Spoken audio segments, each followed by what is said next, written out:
Bom dia, meus irmãos. Que a graça e a paz do Senhor Jesus seja plena em vossos corações. Hoje entramos no 10º dia de exposição do livro de Números e estaremos nos debruçando sobre os capítulos de 28 a 30. Vamos orar. Obrigado, Senhor, por mais esse dia que nos deste, pela vida, pela paz, pela misericórdia, pelo teu cuidado sobre nós. Pai querido, suplicamos tua bênção em mais essa exposição. Estamos aprendendo sobre a jornada do povo de Israel no deserto e sabemos que, da mesma maneira que eles, também estamos atravessando o deserto. Nos ajuda a nos fortalecermos em ti e na força do teu poder, para conseguirmos errar menos que eles. Que diante de tudo que estamos aprendendo, que haja em nós um coração mais obediente e dedicado em te agradar. Eu sei que muitos dos que me ouvem têm se afadigado tanto para poder se manter, que quando tem tempo, não tem forças para te buscar o quanto queriam. Mas dá a cada um deles ânimo e forças renovadas. É o que eu te peço, ó Pai querido, em nome de Jesus. Amém. Queridos, no capítulo 28, dos versos 1 a 8, enquanto Israel se preparava para entrar na terra, o Senhor levantou questões de grande importância, principalmente o fato de que ele deveria ter prioridade em tudo. Por isso ele ordena: tereis o cuidado de me trazer no tempo designado meus manjares, as ofertas de alimento preparadas no fogo com um aroma que me seja agradável. Aquelas ofertas que Israel deveria considerar como alimento de Deus são detalhadas para nós nos capítulos 28 e 29. Todos os dias, 2 cordeiros deveriam ser oferecidos, um pela manhã e outro à tarde. Esses eram holocaustos, enfatizando a honra que deve ser totalmente dada a Deus, simbolizando o valor do sacrifício do Senhor Jesus. E junto com elas, 1 quilo de flor de farinha foi incluído como oferta de grãos, misturado com 1 litro do melhor azeite prensado. Essa oferta de grãos, ou essa oferta de farinha, fala da perfeição da humanidade do Senhor Jesus, expressa em toda a sua vida na terra, ungida pelo Espírito de Deus, simbolizada pelo óleo. Ao mantermos em afetuosa memória diante de Deus, estamos verdadeiramente oferecendo essa oferta de farinha ou oferta de grãos. O verso 6 fala disso no total como uma oferta de aroma suave, pois há perfeita unidade no sacrifício de Cristo. Nos versos 9 e 10, assim como nas cestas os israelitas poderiam colher porção dobrada do maná, nos sábados era exigido deles a oferta diária dobrada, sendo acrescentados à oferta diária 2 cordeiros, tanto como as ofertas de grãos e de bebida, como nas ofertas diárias. O sábado fala do descanso eterno de Deus, e naquele dia em que nossa devoção e apreciação ao Senhor devem ser maiores. Dos versos 11 a 15 do capítulo 28, não faltaria trabalho para manter os sacerdotes ocupados, pois no início de cada mês um holocausto especial deveria ser feito ao Senhor, de 2 novilhos, 1 carneiro e 7 cordeiros de 1 ano, sem mancha. Junto com esses animais estavam incluídos 3 quilos de farinha de trigo misturada com azeite para cada novilho, 2 quilos da mesma mistura para o carneiro e 1 quilo dessa mistura para cada cordeirinho. Essa oferta foi chamada de holocausto de aroma suave, uma oferta queimada ao Senhor. Assim, ocasiões especiais exigiam observância especial por parte de Israel. E uma oferta de bebida de proporções variadas foi acrescentada para cada animal. Mas todos os meses também um bode deveria ser sacrificado como oferta pelo pecado. A oferta pelo pecado se aplica ao princípio básico do pecado como sendo odioso para Deus. Era um lembrete de que o flagelo do pecado estava presente em cada israelita, assim como em nós também. E somente pelo sacrifício de Cristo é que ele é devidamente julgado. Nos versos 16 a 25 do capítulo 28, a Páscoa deveria ser celebrada uma vez por ano, no dia 14 do primeiro mês, onde iniciava-se a festa dos pães asmos, mantida a partir do 15º dia por 7 dias. Ela é considerada uma festa, pois às vezes é chamada de festa da Páscoa. Os pães asmos ou ázimos deveriam ser comidos 7 dias, pois a Páscoa fala tanto dos pecados perdoados pelo sangue do sacrifício, quanto do pecado condenado pela morte de Cristo. Pois o fermento é um símbolo do pecado, e os 7 dias falam de seu julgamento completo pela morte do Senhor Jesus. Deveria haver uma santa convocação no primeiro dia, uma reunião do povo para homenagear o Senhor. Portanto, nenhuma obra ou nenhum trabalho deveria ser feito, pois eles estavam celebrando a obra de Deus. Um holocausto deveria ser apresentado, consistindo de 2 novilhos, 1 carneiro e 7 cordeiros em seu primeiro ano, todos sendo típicos de Cristo. Eles deveriam ser cuidadosamente inspecionados para ver se não tinham nenhum defeito. Os novilhos falam da força da oferta de Cristo. O carneiro fala de sua devoção a Deus. E os cordeirinhos retratam sua humildade e obediência em submissão à vontade de seu Pai. O holocausto deveria ser acompanhado por uma oferta de grão de flor de farinha misturada com azeite. 3 quilos para cada novilho, 2 quilos para cada carneiro e 1 quilo para cada um dos 7 cordeirinhos.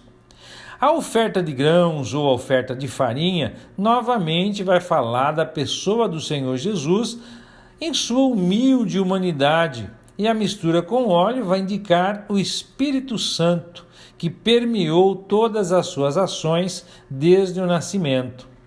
Somados a estes, deveria ser também oferecido um bode como oferta pelo pecado.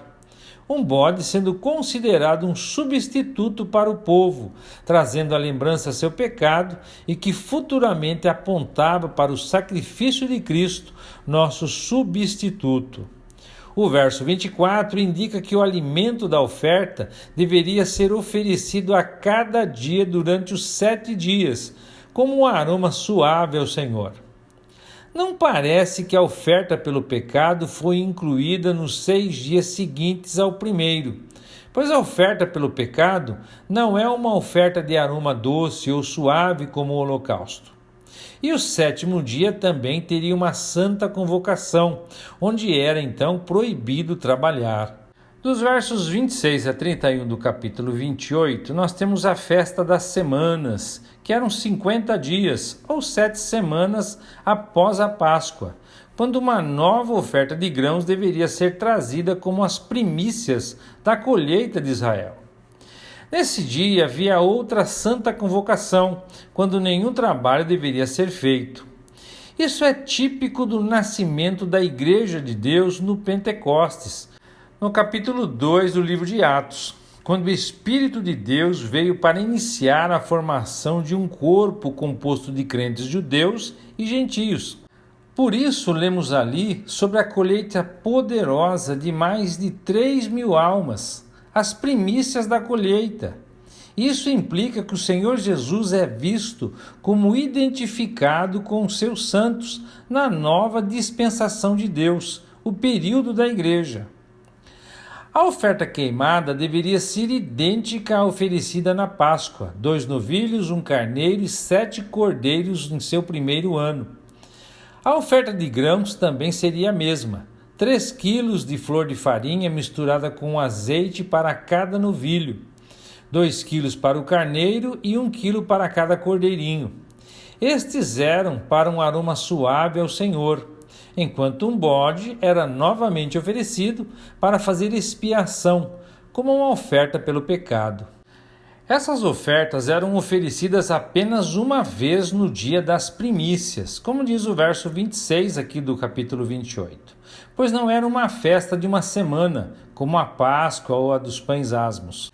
Precisamos perceber que a festa das primícias, descrita lá em Levítico, capítulo 23, dos versos 9 a 14, é distinta do dia das primícias, que nós acabamos de ver aqui em Números, aqui no capítulo 28, verso 26. Pois a festa das primícias seguia a Páscoa, enquanto que o dia das primícias acontecia 50 dias depois. A festa das primícias é típica da ressurreição do Senhor Jesus, como Paulo vai falar na primeira carta aos Coríntios, capítulo 15, verso 20. Mas o dia das primícias tipifica a igreja e as primícias da obra redentora de Cristo. Lembram dos 50 dias? Pentecostes. De modo que a igreja é identificada com ele como uma espécie de primícias. Isso não nos lembra que o nascimento da igreja é o resultado do sacrifício de Cristo? O Espírito que veio no Pentecostes manterá sempre em nossa memória a realidade de que fala a Páscoa, o único grande sacrifício do Senhor Jesus. Mais uma vez, então, insiste-se que as ofertas deveriam ser sem mancha ou mácula. A perfeição da pureza no Senhor Jesus nunca deveria ser comprometida. No capítulo 29, nós temos a oferta na festa das trombetas. Dos versos 1 a 6, a festa das trombetas simboliza o reagrupamento de Israel à sua terra, como é notado lá no capítulo 24 de Mateus, verso 31, que diz: E ele enviará os seus anjos com grande som de trombeta, e eles ajuntarão os seus eleitos dos 4 ventos, desde uma extremidade do céu à outra. Seus eleitos aqui são aqueles eleitos para as bênçãos terrenas. Já houve sinais do retorno de Israel à sua terra, mas quando a igreja de Deus for arrebatada ao céu, então este chamado pelo poder angelical terá grande efeito público, pois as trombetas falam de um testemunho claramente declarado.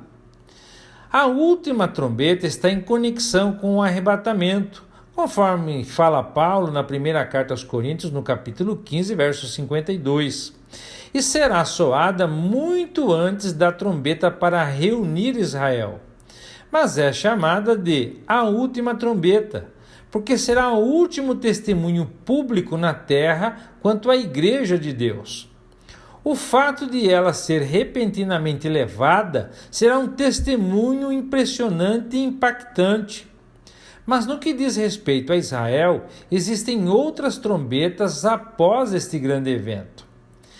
Neste dia de soar de trombetas, deveria haver uma oferta queimada de um novilho, 1 carneiro e 7 cordeiros de 1 ano, todos sem mácula. No Pentecostes, 2 novilhos foram oferecidos. Caso contrário, as ofertas teriam sido as mesmas, e a oferta de grãos era a mesma para cada animal. Um bode foi novamente incluído como oferta pelo pecado, para fazer expiação. E tudo isso foi acrescentado às ofertas mensais regulares, como nos indica o verso 6. Dos versos 7 a 11 do capítulo 29, o dia da expiação seguiu de perto a festa das trombetas, apenas 10 dias depois, pois simboliza a grande obra de Deus em Israel, quando no final da tribulação eles olharão para aquele a quem transpassaram, conforme é citado pelo profeta Zacarias no capítulo 12, verso 10. E então eles serão quebrantados em profundo arrependimento e fé no Senhor Jesus. É por isso que no verso 7 é dito a Israel: afligirás as vossas almas, e não farão trabalho algum. Era para ser oferecido em holocausto um novilho, um carneiro e 7 cordeiros de 1 ano, sem mancha, e também um bode para oferta pelo pecado, além da oferta pelo pecado com a qual se fazia expiação, e do holocausto contínuo com a sua oferta de cereais e suas ofertas de libação. Nós consideramos aqui, dos versos 7 a 11, as ofertas feitas no dia da expiação, mas elas são descritas com muito mais detalhes no livro de Levítico, no capítulo 16, quando Arão deveria levar o sangue da oferta pelo pecado ao lugar mais sagrado de todos, e os corpos dos animais eram queimados fora do acampamento. Mas naquele dia, embora o foco principal fosse a oferta pelo pecado, uma vez por ano, o holocausto não deveria ser esquecido, pois em cada conexão com Deus, ele deve ser glorificado. Dos versos 12 a 14, então, aqui do capítulo 29, nós temos a festa dos tabernáculos, que é um símbolo da grande bênção de Deus na era milenar. A festa começava apenas 5 dias após o dia da expiação, pois depois que Israel foi quebrantado em verdadeiro arrependimento diante de Deus, Deus não pode demorar para encher seus corações com transbordante adoração a seu Filho amado. O primeiro dia seria uma santa convocação. Neste dia, o número de carneiros e cordeiros foi duplicado em relação aos outros dias de festa, e o número de novilhos aumentou para 13. Esse número fica aquém de 7 vezes 2, ou 14, o testemunho da perfeição, pois o milênio não é a eternidade, e o povo de Deus ainda terá suas naturezas pecaminosas, bem como a nova natureza, e a tendência disso é o declínio. Assim como a igreja em Éfeso deixou seu primeiro amor, declinando em sua devoção, como João escreve lá no Apocalipse, no capítulo 2, verso 4. Mas a igreja também declinou de sua fé e piedade ao longo de sua história, desde a sua fundação. No 8º dia, então, haveria uma assembleia solene com todo o trabalho cessando. Ninguém poderia trabalhar. Que é um bom lembrete de que a grande bênção do milênio não depende da obra de Israel, mas totalmente da graça de Deus.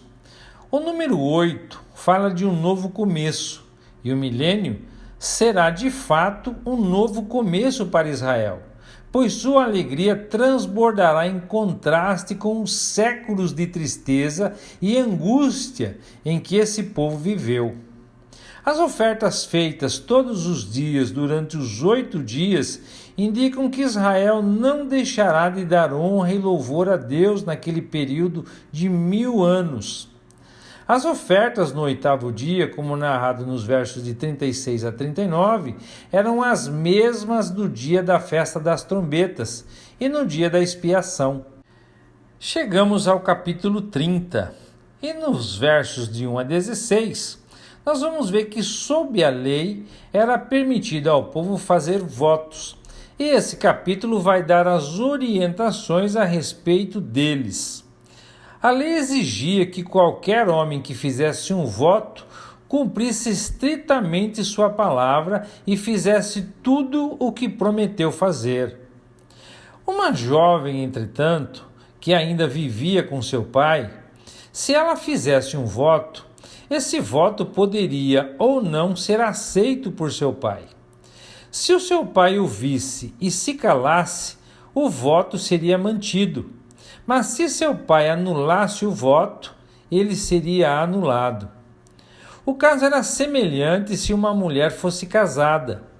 Mesmo que ela tivesse feito o voto antes do casamento, quando o seu marido soubesse disso, ele poderia anular sua obrigação.